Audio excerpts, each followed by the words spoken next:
오늘 우리에게 주신 하나님의 말씀은 신약성경 마가복음 1장 1절부터 8절까지의 말씀입니다.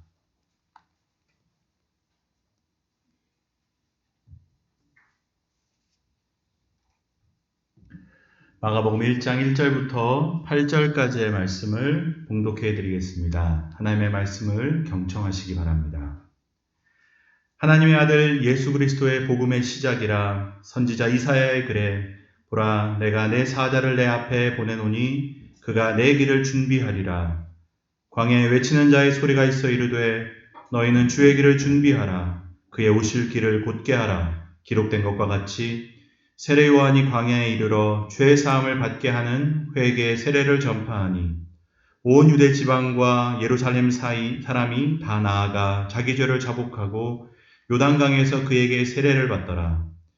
요한은 낙타 털옷을 입고 허리에 가죽띠를 띠고 메뚜기와 석청을 먹더라. 그가 전파하여 이르되 나보다 능력 많으신 이가 내 뒤에 오시나니 나는 굽혀 그의 신발끈을 풀기에도 감당하지 못하겠노라. 나는 너희에게 물로 세례를 베풀었거니와 그는 너희에게 성령으로 세례를 베푸시리라. 아멘.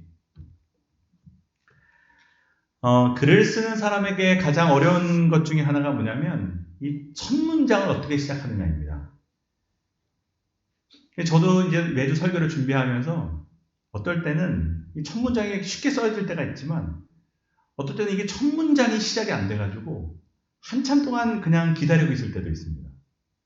그래서 막 20분, 30분을 한 글자도 못 쓰고 이거 어떻게 시작해야 되지?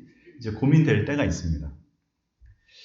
이제 그런 마음으로 오늘 본문을 대하면 이 마가복음의 첫 시작, 마가가 쓴 예수님의 이야기의 첫 시작, 첫 문장이 이제 그냥 보이지가 않는 겁니다.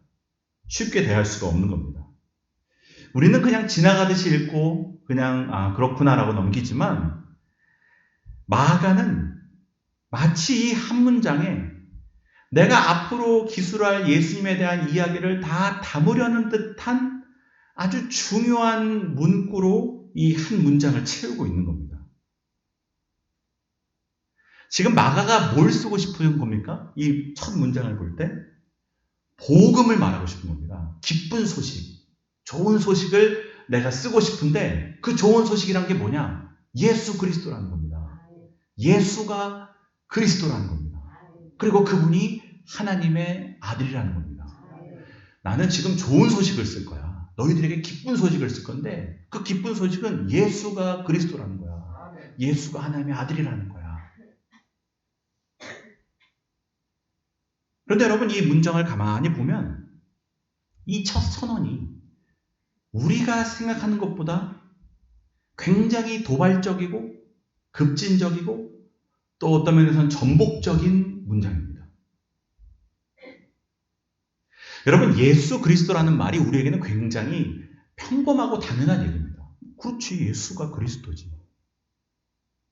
그러나 여러분 당시 유대의 지배계층, 당시 유대의 종교 권력자들, 대제사장들이나 산헤드린 공의회 회원들에게는 이 선언이 자신들이 갖고 있는 전통과 질서를 뒤바꾸려는 아주 도전적인 문장으로 보이는 겁니다. 예수가 그리스도라고? 기름 부음 받은 자라고? 그분이 메시아라고? 그게 말이 돼? 나사렛에서 난 촌뜨기 청년이 메시아라고? 웃기는 소리 하지 마. 여러분 이 유대의 지배계층이 이 말을 볼 때는 이게 웃기는 소리인 겁니다. 받아들일 수 없는 얘기인 겁니다. 무슨 그런 말도 안 되는 소리예요. 예수가 어떻게 메시아냐.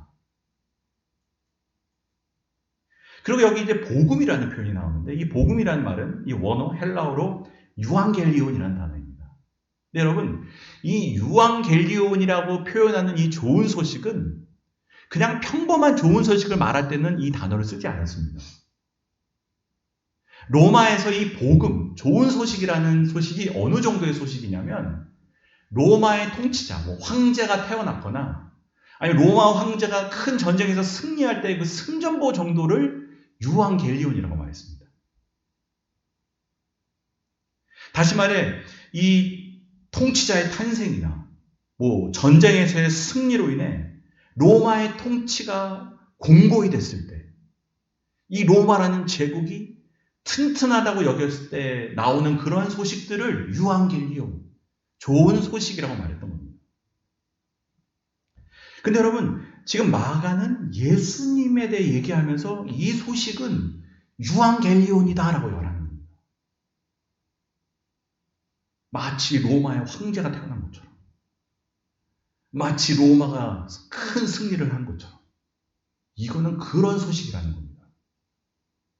만약에 당시에 권력자 중에 누군가가 이 글을 봤다면, 이 마가가 쓴 복음서를 우연이라도 봤으면 당장 이 마가를 잡아오라고 했을 겁니다. 이런 반역적인 책을 누가 썼냐? 이거는 불온소적입니다. 이거. 당시 권력자가 볼 때는 이거 빨리 가져다가 불태워야 되는 책인 겁니다. 그러나 마가는 이 선언을 포기할 수가 없는 겁니다. 예수는 이 땅에 오지 하나님의 아들이시다. 그가 십자가에 달리시사 이 땅을 구원하셨고 우리의 구주가 되시고 이 땅의 왕의 왕이 되셔서 이 땅을 다스리시는 하나님 나라의 참된 통치자가 되신다. 그분으로 인해 임한 하나님의 나라, 로마 제국이 아니다. 하나님의 나라가 임했다. 그분이 승리한 이야기다. 이게 유앙겔리온이다. 이 소식이야말로 온 인류가 들어야 될 진짜 기쁜 소식. 모두에게 참된 복음의 소식이다. 라는 것을 선언하는데 주저함이 없는 겁니다. 바로 처음에 그걸 쓴 겁니다.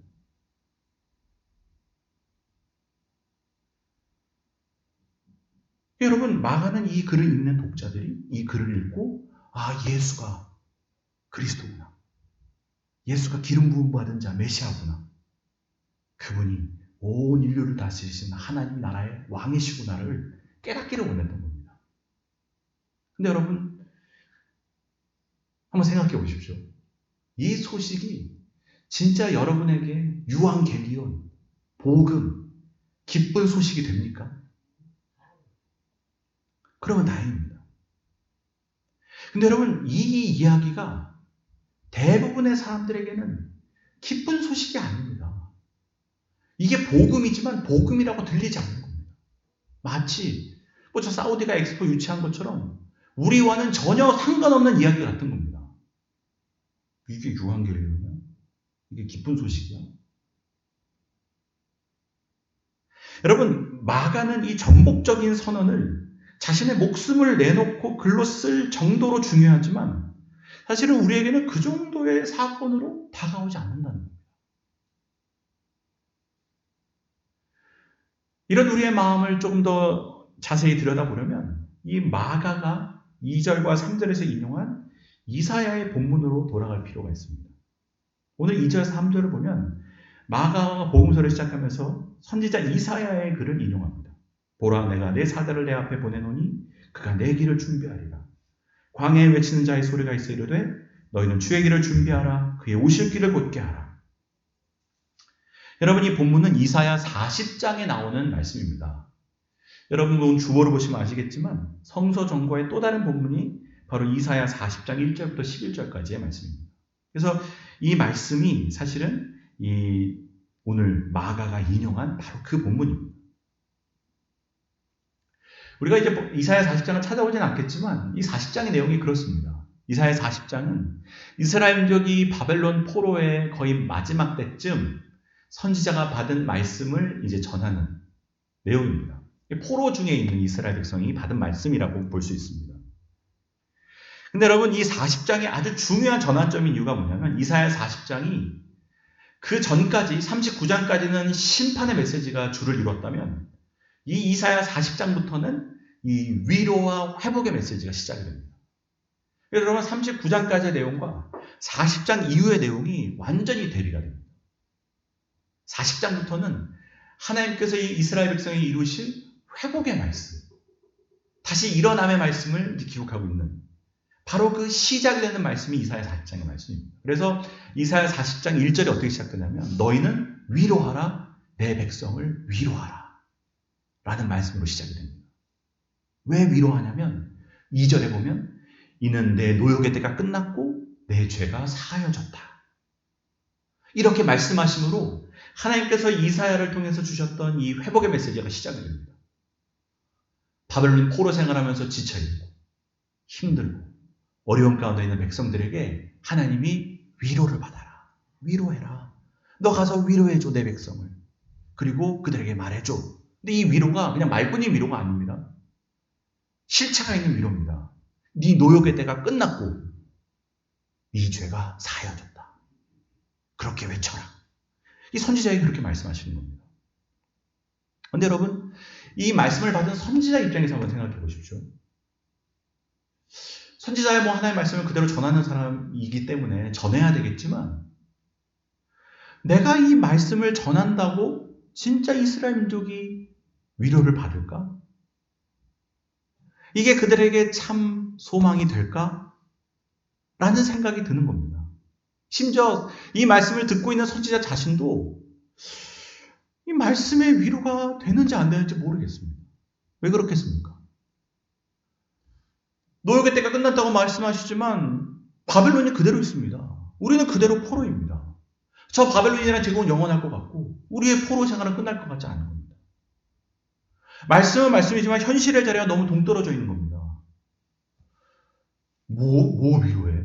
지금 나는 포로인데, 난 지금 노예인데. 뭘 위로받으라는 거야? 어디에 소망이 있다는 거야? 자신의 현실의 자리는 달라진 게 없는 겁니다. 여러분도 한번 지금 막 힘들어하고 있는 사람에게 가서 아유 위로받아야지, 위로해, 끝날 거야, 잘 될 거야. 그러면 그게 진짜 위로가 되겠습니까? 난 지금 죽을 것 같은데. 이 바벨론이라는 제국은 영원히 망할 것 같지 않고 우리는 영원히 포로가 될 것 같고 고향에 돌아갈 수 있는 것도 아니고 돌아간다 해도 남은 게 있습니까? 다 폐허인데. 내 집이 남아있습니까? 내 밭이 남아있습니까? 입이 다 불타오르셨는데. 돌아가도 뭘 할 수 있을지 모르겠습니다. 그리고 여러분, 이 사람들은 바벨론에 이미 오래 살았기 때문에 바벨론에 이미 동화되어 살아가고 있습니다.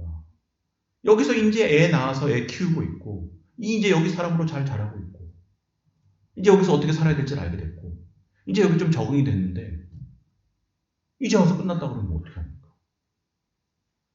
이게 진짜 위로인가?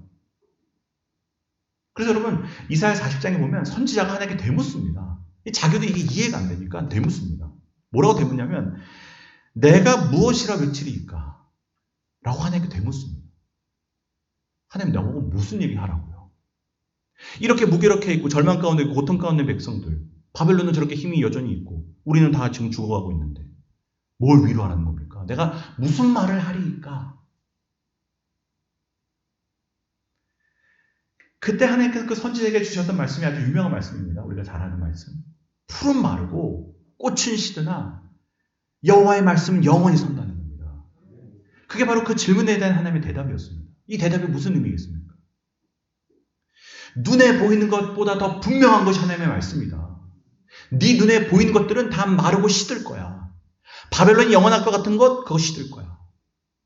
네가 영원히 포로로 살 것 같은 것, 그것도 다 사라질 거야. 하나님의 말씀이 내 눈에 보이는 현실보다 더 분명한 현실이야. 그러니 너 잔말 말고 가서 내가 전하라는 대로 전하라는 겁니다. 이게 현실이야. 풀은 마르고 꽃은 시들지만 하나님의 말씀이 분명하다는 겁니다. 그래서 선지자가 정신을 차리는 겁니다. 그렇지. 내가 내 눈에 보이는 걸로 전하는 게 아니지. 내 앞에는 현실로 말하는 게 아니지. 하나님께서 주시는 말씀을 전해야지. 그래서 사람들의 반응과 상관없이 그는 가서 외치는 겁니다. 이게 진짜 현실이다. 위로하라. 내 백성을 위로하라. 내 노역의 때가 끝났고 내 죄가 사하여졌느니라. 여러분, 하나님의 말씀에는 백성의 소원을 이루어주겠다는 언급은 없습니다. 하나님은 내가 네 소원 이루어주겠다가 아닙니다. 반대로 그저 하나님을 기대하게 하시는 겁니다. 하나님은 내가 이제 너의 삶에 들어갈 것이고 네 역사에 개입할 것이고 내가 새로운 일을 이룰 것이다 라는 하나님을 기대하게 하시는 겁니다. 그게 뭔지는 모르겠지만 하나님을 기대하게 하는 겁니다. 여러분, 이게 소망입니다.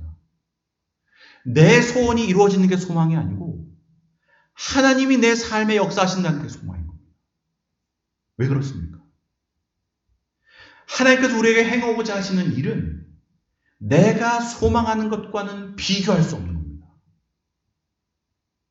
우리는 내 소망이 이루어지는 것이 가장 좋은 것이라고 여기지만 그거 아니라는 겁니다. 하나님의 뜻이 이루어지는 게 진짜 위대한 거라는 겁니다. 그건 우리의 소망과는 비교할 수 없습니다. 여러분, 내 소망이 이루어져도 그게 진짜 소망인지 아닌지 모르는 겁니다. 그게 내 인생의 진짜 복이 될지는 모르는 겁니다. 그러나 하나님의 기대가 이루어지면, 하나님의 뜻이 이루어지면 그건 진짜 소망이 되는 겁니다. 비교할 수 없는 겁니다. 그래서 우리가 주님께서 가르쳐주신 기도에도 뭐라고 기도합니까? 내 소망 이루어 주십시오라고 기도하라고 하십니까? 하나님의 뜻이 하늘에서 이룬 것 같이 땅에서도 이루어지다. 하나님의 뜻이 이루어지기를 소망하라는 겁니다. 네 소원은 그거 몇 년 갈지도 모른다. 그게 진짜 좋은 일인지 우리는 모른다. 하나님의 뜻이 이루어지는 것이 진짜 소망이라는 겁니다. 그렇게 포로 가운데 절망 가운데 살아가고 있는 이스라엘 백성에게 하나님의 위로와 소망이 선포된 지 몇백 년이 지나 또 절망으로 가득 찬 유대 땅에 하나님의 위로의 말씀이 선포되는 게 바로 오늘의 본문입니다. 하나님의 아들 예수 그리스도 복음의 시작이야. 이제는 위로하는 정도가 아닙니다. 노역의 때가 끝나는 정도가 아닙니다. 하나님이 이 땅에 직접 오셨다는 겁니다. 하나님의 아들이 직접 이 땅에 오셔서 이제 하나님의 새로운 나라를 시작하신다는 겁니다. 하나님이 직접 통치하신다는 겁니다. 여러분, 이전에 이스라엘 백성이 받았던 위로와는 차원에 다른 위로가 임하는 겁니다. 이제는 하나님이 오셨다. 그분의 아들이 직접 오셨다. 그의 나라가 시작된다. 그런데 여러분, 이 소망의 메시지가 시작되는 곳이 어디인지가 중요합니다. 이 소망의 메시지가 어디로부터 들려오기 시작합니까? 광야입니다. 광야로부터 이 소망의 메시지가 들려옵니다. 그래서 3절에 보면 뭐라고 나옵니까? 보라, 내가 내 사자를 내 앞에 보내노니 그가 내 길을 준비하리라. 어디에서 소리가 있어? 광야에서 외치는 자의 소리가 있어 이르되 너희는 주의 길을 준비하라. 그의 오실 길을 곱게 하라. 예수님께서 오시기 전에 먼저 어디서부터 소리가 오냐? 광야에서부터 소리가 오는 겁니다.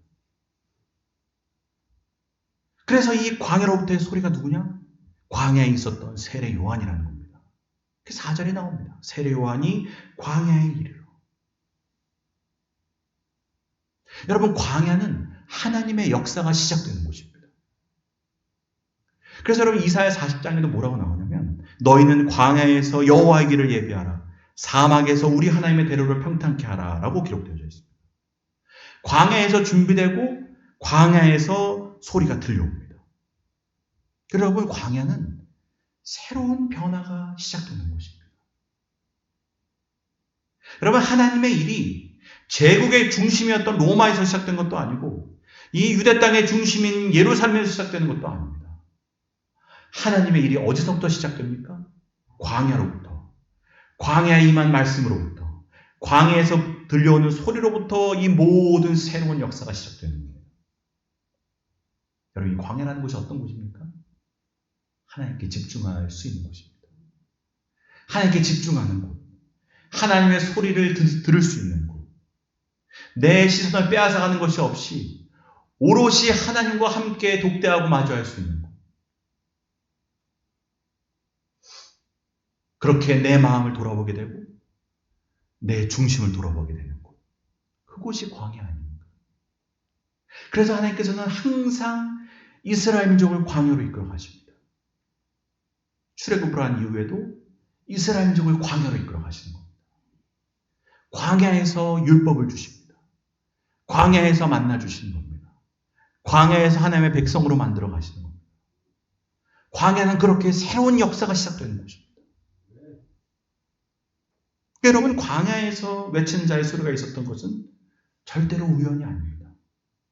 세례 요한이 광야로부터 온 것도 절대로 우연이 아닙니다. 광야에서 하나님의 말씀을 들었고 광야에서 하나님의 소리를 외치기 시작했습니다. 여러분, 예루살렘에 있었던 사람들이 광야로 갔습니다. 5절에 보면 온 유대 지방과 예루살렘 사람이 다 나아갔다. 여러분, 이게 굉장히 신기한 일 아니겠습니까? 사람들은 본성적으로 다 예루살렘 가고 싶어 합니다. 중심으로 가고 싶어 합니다. 힘 있는 곳으로 가고 싶어 합니다. 그런데 반대로 예루살렘에 있었던 사람들이 거꾸로 지금 광야로 나가고 있는 겁니다. 건물로서의 성전이 아니라 진짜 하나님의 말씀 있는 곳으로 나가기 시작하는 겁니다. 예전에는 사람들이 하나님 만나려면, 하나님의 말씀을 들으려면 예루살렘으로 가야 되는 줄 알았습니다. 그런데 희한하게 역전이 일어나기 시작합니다. 오히려 예루살렘에 있었던 사람들이 하나님을 만나려고 광야로 갑니다. 광야로 나갑니다. 여러분, 이 대림절은 광야의 절기입니다. 영적인 광야로 나아가는 시간입니다. 하나님의 말씀을 들을 수 있는 곳, 내가 하나님께 집중할 수 있는 곳, 내가 하나님을 만날 수 있는 곳으로 나아가는 겁니다. 내 분주함과 번잡함과 걱정과 불안으로 가득한 내 현실에서 벗어나 내가 하나님께 집중할 수 있는 곳으로 나아가는 시간이 이 대림절, 영적인 광야의 절기입니다. 왜냐하면 하나님의 말씀으로부터 새로운 역사가 시작되기 때문입니다. 여러분, 이 연말 우리가 이 한 해를 정리하고 새로운 새해를 계획하고 내 의지로 결단하고 다짐하는 것 다 좋습니다. 우리는 그렇게 새로운 삶이 시작된다고 여기지만 여러분, 진정한 새로움은 하나님의 말씀에서 시작된다는 겁니다.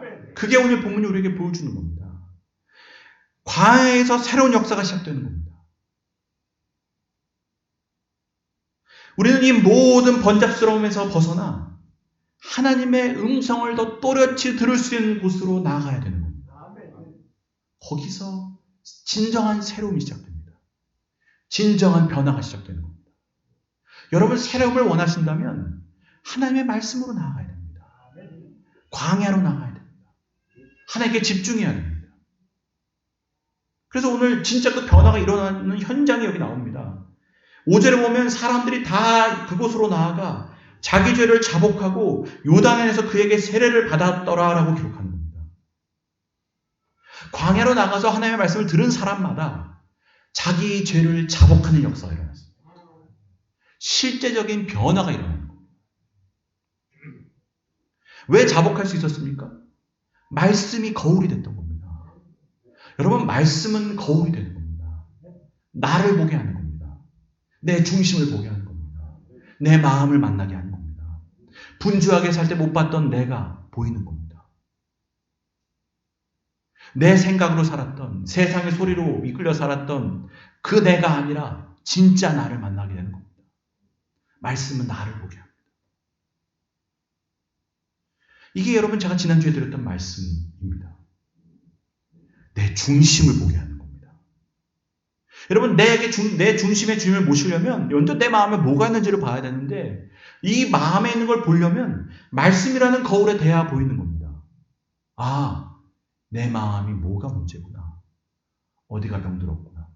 내 중심에 뭐가 있구나. 이걸 우리가 어떻게 알 수 있습니까? MBTI로 나를 알 수 있는 겁니까? 내 성격은 알 수 있을지 몰라도 내 중심에 뭐가 있는지는 안 보이는 겁니다. 그건 오직 말씀을 통해서만 보이는 겁니다. 거울이 말씀 밖에는 없습니다. 영적인 광야에 나아가 하나님께 집중하고 하나님의 말씀을 들을 때 그제서야 내 중심이 보입니다. 내 마음이 보이는 겁니다. 여러분, 이것이 주님의 내게 오실 길을 예배하는 겁니다. 오늘 본문에 보십시오. 너희는 광야에 나가 그 소리를 듣고 주에게로 준비하고 그의 오실 길을 예배하라. 이 말씀이 뭐겠습니까? 내 마음에 주님께서 오시는 길을 만들어야 된다는 겁니다. 주님께서 내게 들어오실 대로가 열려야 된다는 겁니다.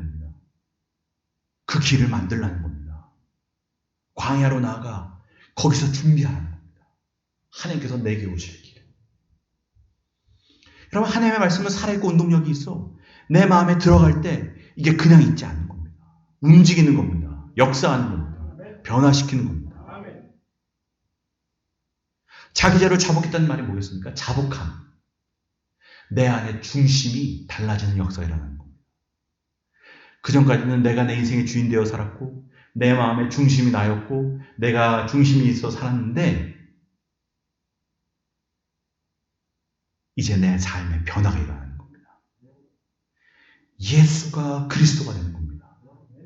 예수가 내 안에 왕이 되는 겁니다. 그렇게 내 마음을 가득 채우고 내 중심이 예수 중심으로 바뀌는 그 역사가 자복하고 회개하는 역사입니다. 여러분, 회개는 단순히 후회하고 단순히 뉘우치는 게 아닙니다. 내 안에 전복의 역사가 일어나는 겁니다. 내 안이 바뀌는 역사인 겁니다. 주인이 바뀌는 겁니다. 중심이 바뀌는 역사입니다.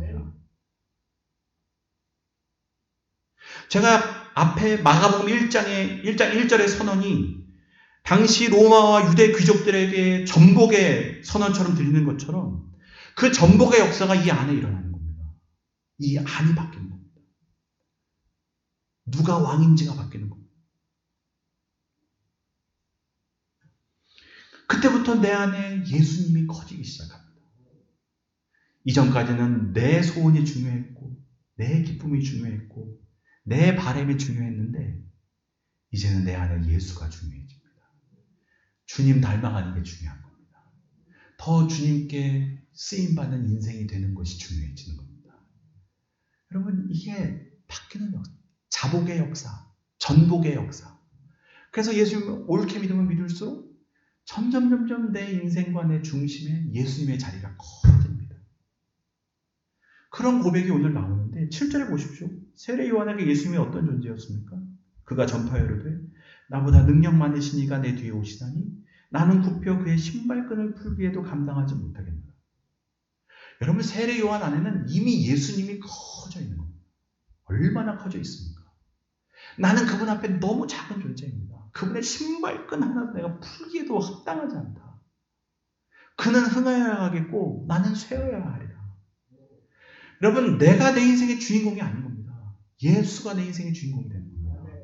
자꾸 나는 사라지고 싶고 세상과 나는 간 곳이 없고 구속한 주만 보이는 겁니다. 예수님이 점점 커지는. 그게 세례 요한의 중심에서 일어나는 역사입니다. 그리고 여러분, 세례 요한은 그 일의 역사를 누가 이루신다고 말하는 겁니까? 마지막에 성령님이 이루신다고 말하는 겁니다. 성령이 오셔서 너희에게 예수가 누구인지 알게 하실 것이고 예수를 영접하게 하실 것이고 예수가 우리의 왕이 되시면 깨닫게 할 것이고 네 안에 예수의 자리가 점점 크게 하실 것이다. 왜? 성령님은 예수의 영이니까. 그래서 8절에 뭐라고 얘기합니까? 나는 물론 너에게 세례를 베푸지만 그분이 오실 때 너희가 성령으로 세례받을 거다. 그래서 성령을 기대하게 하는 겁니다. 성령이 오실 때 우리 안에 주인이 예수님이 되는 역사가 일어나고 우리의 왕이 예수님이 되는 역사가 일어나고 이제는 내 안에 예수님이 점점 커지는 그래서 우리의 인생 꿈이 이 세상에 있지 않고 내가 오늘도 예수님 닮아가는 거에 있는 겁니다. 예수님과 함께 사는 삶에 있는 겁니다. 그렇게 예수님이 내 안에 점점 커지게 만드시는 그 성령님을 기대해라. 성령 세례를 기대해라.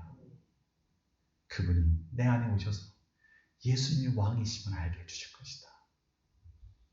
이 놀라운 은혜가 사실 대림절에 우리가 받아야 될 은혜이고 이 대림절을 지내는 우리가 깨달아야 될 주님의 뜻인 줄로 믿습니다. 여러분, 이제 우리가 말씀을 듣고 이제 오늘 또 성찬을 받게 됩니다.